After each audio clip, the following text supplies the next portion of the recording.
نحن عن مرة دستك ده أطفال مسخصي من خلقه لبعض تقريبا من متخصص كردي بره يعني زمان هيك لازم يجوا ممثلات من شيء كردي داخل تشكيل باقيشة لمجال تسر bir zamanın Kürt kimliği üzerine yapılan tahrikatlar bu meseleyi ben daha önceden de Türkçe dosya olarak hazırladığım için burada da Türkçe sunum yapacağız. Yalnız ondan önce bir teşekkür etmek istiyorum. Bu Kürtler ve Kürdistan'ın toplumsal hafızasında önemli bir yeri olan Bitlis'i üzerinde bu güzel çalışma yapan arkadaşların hepsine eline geçirmek için teşekkür ediyorum. Umarım bu çalışmaların benzerleri de Kürdistan illeri içinde devam eder ve böylece mekan ve tarih bağlamında bir toplumsal tarih bilinci oluşur ki lazım Kürtler için eksik. Bunun için teşekkür ediyorum. Benim konum, gerçi bir önceki oturumda genelde bu tarz sempozyumlarda tercümanlar yaparlar, genelde birilerinin vaktini çalar. Benimki kadroda benim konum biraz çaldı. Bundan önceki oturumda biraz deneyim anlatacağım konuda kısa da değindi, yine de teşekkür ediyoruz. Ben de onun değindiği kısımlara çok değinmeden üzerinden geçeceğim. Bitlis bizim için önemli demiştik, bir sebebi de tarih içerisinde yetiştirdiği şahıslar nedeniyle, yani o yüzden dolayı bizim için önemli. Bunlardan bir tanesi de Bediüzzaman Said Nursi ya da Bediüzzaman Said Kürdi'dir. Bugün hem uluslararası akademik alanda üzerinde çok çalışmalar yapılan birisi, hem de eserleri bugün 50'nin üzerine dünya diline çevrilmiş, hareket metoduyla, irşad metoduyla, duruşu, feraseti ve cesaretiyle çok bilimsel araştırmalara konu olmuş ve olmaya devam ediyor. Tabii biz burada malum, yani birçok tarafta bir zaman ilgili yazılır, çiziliyor, konuşuluyor, sempozyumlar, konferanslar çok kullanılıyor. Ama Bitlis'te doğmuş, Kürt kimlik ve kültürünü özenle sahiplenen birisi olduğu halde bu noktada üzerinde çok az çalışma yapılmış ve pek de dile gelmiyor. Gerçekte Bediüzzaman bunu yapmış mıdır ya da yapmamış mıdır? Yani bugün bu noktada çok tartışılmaması ve konuşulmamasının sebebi Bediüzzaman'ın bu Kürt kimliğini az göstermesi ya da yansıması mıydı? Yoksa onun ardılları tarafından bu noktada yapılan tarikatlar mıydı? Bizim konumuz da bu. Konuşulmamasının özellikle Kürdi kimliği üzerine hakkında çokça az konuşulmasının sebebi ondan sonra gelenlerin özenle Bediüzzaman'ın Kürt kimliği üzerine yaptıkları tarikatlar ve operasyonlar.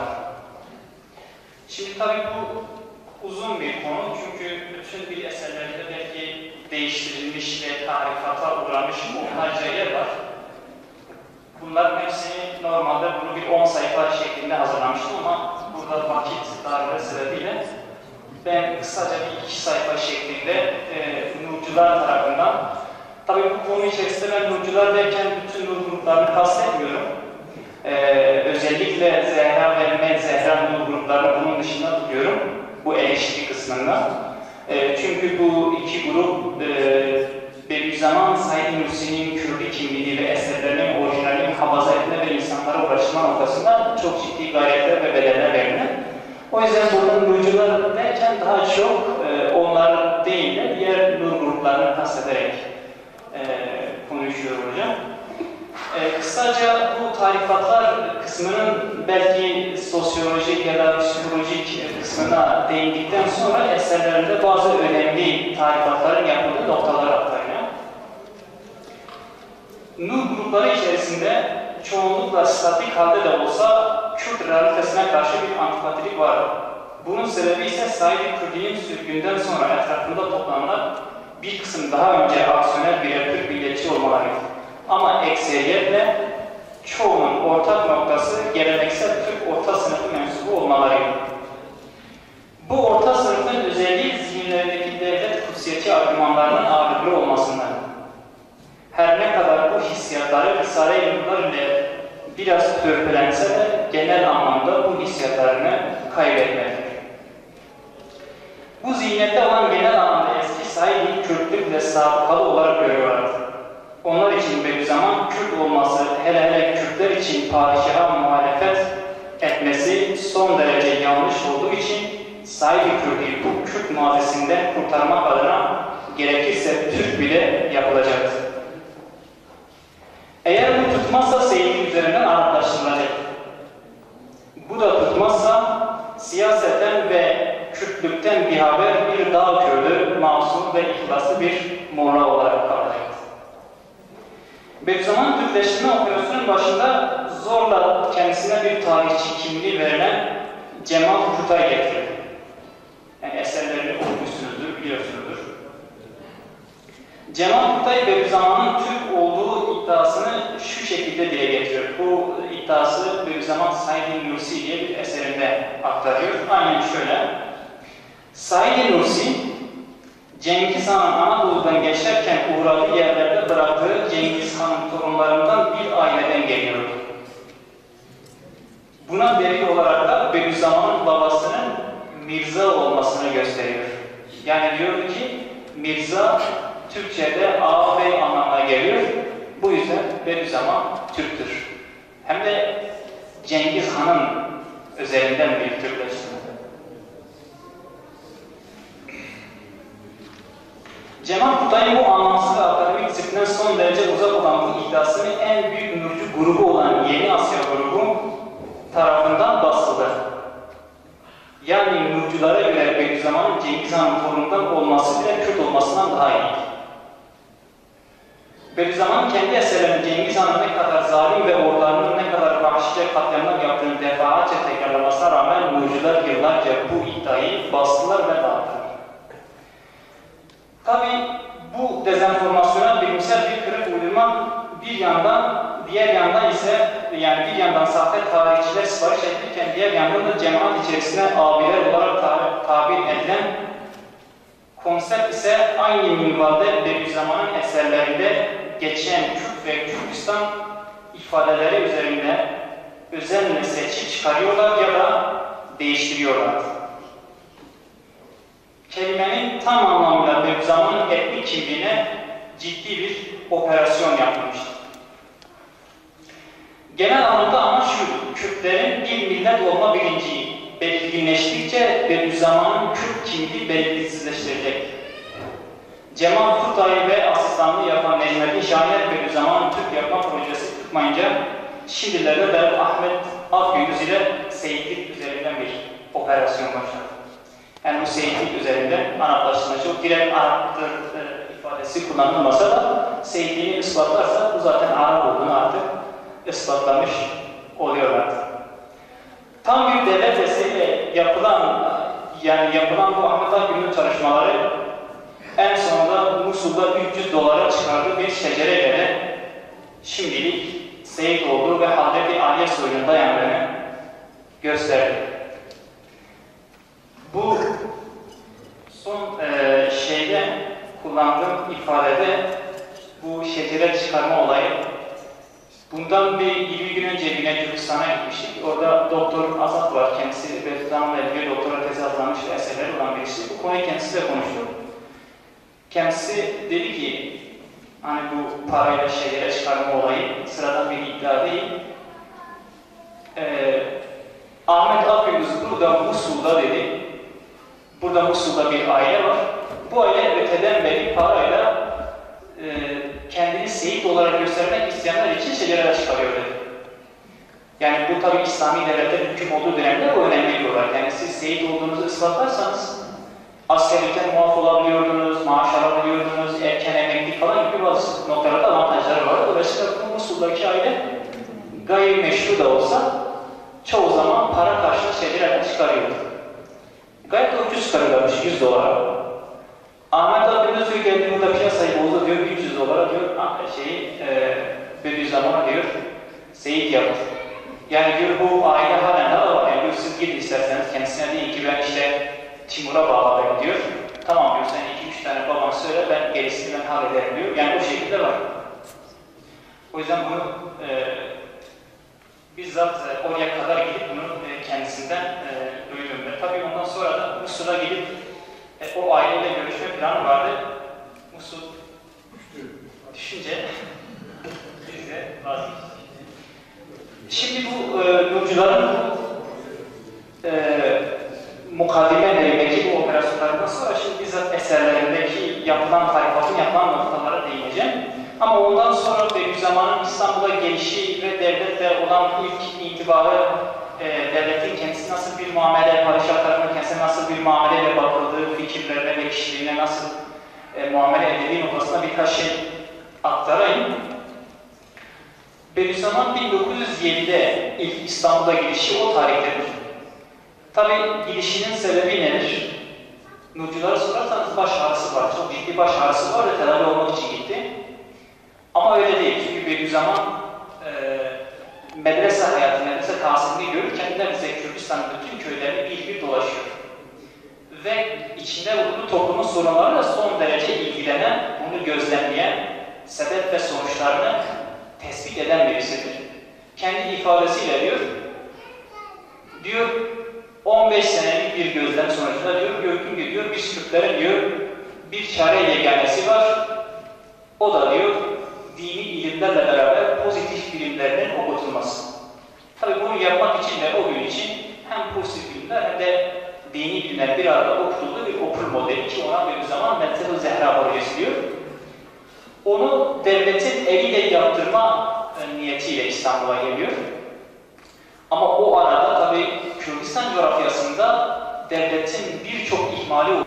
1907 senesi zarfındaydı ki Kürdistan'ın Yalçın, Saf ve Yüksek dağlarının arkasından çıkmış Said Kürdi isminde nevadi yılkatten nadir bir ateşvere zeka, zeki bir insan İstanbul afakında rüyet edildiği, İstanbul'da görüldüğü haberi her tarafa aksetmişti.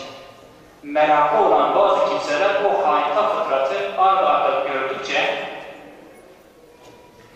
şu Kürt kıyafetinde o şal ve şalvar altında böyle bir kanun dehanın gizlenebileceğini bir türlü anlayamayarak, yani bir türlü bunu kaldıramayarak atıl ve müzevvir olan ekseriyet-i hasise zelil olan hissiyat-ı umumiyesini, bu kötü niyetlerini, bu kötü bakış açılarını bir tek kelimeyle ifade ediyorlardı, Mecnun. Yani manzara şu, Kürdistan Yalçın Dağları'ndan birisi gelmiş, ilmi açıdan son derece ileri düzeyde ve özellikle de Kürt kıyafetlerine, yani İstanbul'da dolaşırken de Kürt kıyafetlerine.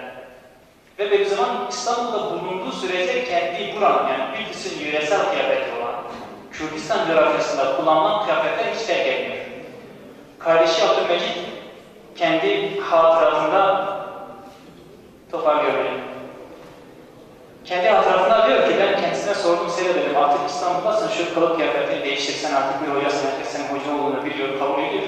Diyor bana şöyle cevap veriyor, dedi ki ekser İstanbul Kürtleri ancak hamal ve çoban olacağını zannediyorlar.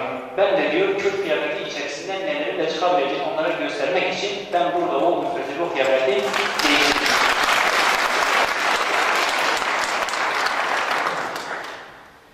Şimdi vaktimiz çok az kalmış ama hocam şunları aktarmak zorundayım. Az kaldı, belki bir 3 dakika falan. Şimdi ben direkt şeye geçeyim, tarifata uğrayan yerlere geçeyim. Vaktimiz az olduğu için seçerek geçeceğim. Orijinal ifade ve bir zaman kullandığı orijinal ifadeyi önce okuyorum, sonra değişmiş hallerini aktaracağım. Evet. Bir Kürt talebesinin lisanına yakışacak lafızlar ile heyecanı teskin ettim. İfade bu. Bir Kürt talebesi, bir zaman kendisi bir Kürt talebesi olarak görüyor.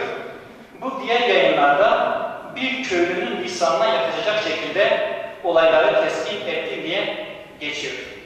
Başka bir yerde diyor ki, fark olmasın derim ki biz ki Kürdüz, aldanırız fakat kimseyi aldatmayız. Nasıl aldatmayız? Aldatmayız. Kimseyi. Evet, kimseyi aldatmayız. Bu ifade şu şekilde değiştirilmiş. Hatta sen uyuyorsun ya. Bu ifade şu şekilde tarifata uğramış. Fark olmasın derim ki biz ki hakiki Müslümanız, aldanırız fakat aldatmayız. Bir yerde Üstad Bediüzzaman Ebnai Cinsime diye başlıyor. Yani sadece kendi milletine has, kendi milletine sesleniyorum diye bir bölüm var. Orada çok ilginç bir değiştirme yapmış. Oraya aktarayım. Bediüzzaman bu ifadenin başına şöyle Kürtlere sesleniyor. Ey Asuriler ve Kânilerin cihangirlik zamanında piştar, kahraman askerleri olan Arslan Kürtler. Ey 500 yıldır yattığınız yeter, uyanınız. Bu şekilde bir giriş yapıyor. Şimdi peşinden gelen Nurcu abiler şu şekilde değiştirmişler. Ey eski çağların Cihangir, Asya ordularının kahraman askerleri, buna vatandaşlarım ve kardeşlerim. Şimdi herkes değişim yaparken kendi zihnindeki argümanları kullanıyor. Zihninde Orta Asya falan herhalde baskı olunca Asürler ve Kâhinler diye, yani onlara kışlarla gelmiş olan kahraman Kürtler aşağıdan eski çağların Asya ordularının kahraman askerleri olan vatandaşlar ve kardeşlerim olarak değişmiş. Daha komik olan da eğer bilecekseniz buna göre. Aynı yazının devamında milliyet kavramının ne kadar önemli olduğunu ve bir halkı bir arada tutmak için ne kadar vazgeçilmez olduğunu ifade eden bir parça şu geçiyor. Hem de milliyet denilen, Kürtlere söylüyorum bunu, orijinal paragrafı okuyorum. Hem de milliyet denilen mazi derelerinden ve hal sahralarından ve istikbal dağlarından haymenişin olan Rüstem-i Zal ve Selahaddin Eyyubi Kürtü dahi kahramanlarıyla aynı çadırdasınız. Yani siz ki Selahaddin Eyyubi ve Rüstem-i Zal gibi kahramanlar çıkmışsınız içinizden. Demek ki sizde bu kabiliyet var. Bakın bu ifade neye uğramış, nasıl bir operasyon geçirmiş. Hem de İslamiyet denilen, yukarıda milliyet diyordu, hem de İslamiyet denilen mazi derelerinden ve hal sahralarından ve istikbal dağlarına haymenişi olan Selahaddin Eyyubi, Celaleddin Hazenşah, Sultan Selim Barbaros Hayrettin Paşa. Buyurun. Şimdi Allah halindeki Bediüzzaman hiç Barbaros Hayrettin Paşa'yı duymamıştır bile. Hem Selahaddin Eyyubi'nin Kürdisini ancak kaldırmışlar, Celaleddin Hazenşah, Sultan Selim Barbaros Hayrettin Paşa ve Rüstem-i Zal gibi kişilerle bir araya gelmişsiniz. Başka bir örneği daha ben paylaşayım sizinle. Bu daha korkunç. 0 dakika. Son örnek hocam. Bir dakika. 1923'lerde bu meclisi ilk açılırken, hemen bitiriyorum hocam, özür dilerim. Açılırken böyle zamanda açılış konuşması için meclise çağırıyorlar. Tabii daha çok Kürt milletvekilleri ısrarıyla meclise çağırıyor. Mecliste kendi ifadesine diyor, bak diyor, herkes namazı bırakırmış bu yeni gelen Kemalist rejim. Ve onlara namaza dair bir ders yapıyor. Diyor ki, dedim ki namaz kılmayan haindir, hain hükmü merduttur dedim. Karşıdan Mustafa Kemal oturmuş. Diyor ki hiddet etti, kızdı diyor, ben bunu yüzüne söyledim ve mühim bir put kırdım diyor. Yani o putlaşmış olan rejimin temsilcisini bu şekilde yüzüne söylemekle mühim bir put kırdım diyor. Bu mühim bir put kırdım ifadesi diğer eserlerde mühim bir pot kırdım diye geçiyor arkadaşlar. Yani siz bunu hiçbir inanca sığdıramazsınız. Yani Bediüzzaman'ın yıllarca mücadele ettiği ve put dediği bir şeye siz yanlış yaptırıyorsunuz ve pot kırdım diye değiştiriyorsunuz. Son örneği de söyleyeyim. Tamam, en son cümleyi de söyleyeyim. Kapatayım. Bediüzzaman nezarette akıl hastanesine çıkarırken padişah sık sık ona adam gönderiyor. Padişah işte maaş ve teklifinde bulunuyor. Tabi Bediüzzaman kabul etmiyor ve bu şekilde ifade ediyor. Ey Kürtler diyor, aklımı feda ettim, hürriyetimi terk etmedim diyor. İhsan-ı şahane ve hediye denilen rüşveti reddettim, kabul etmedim.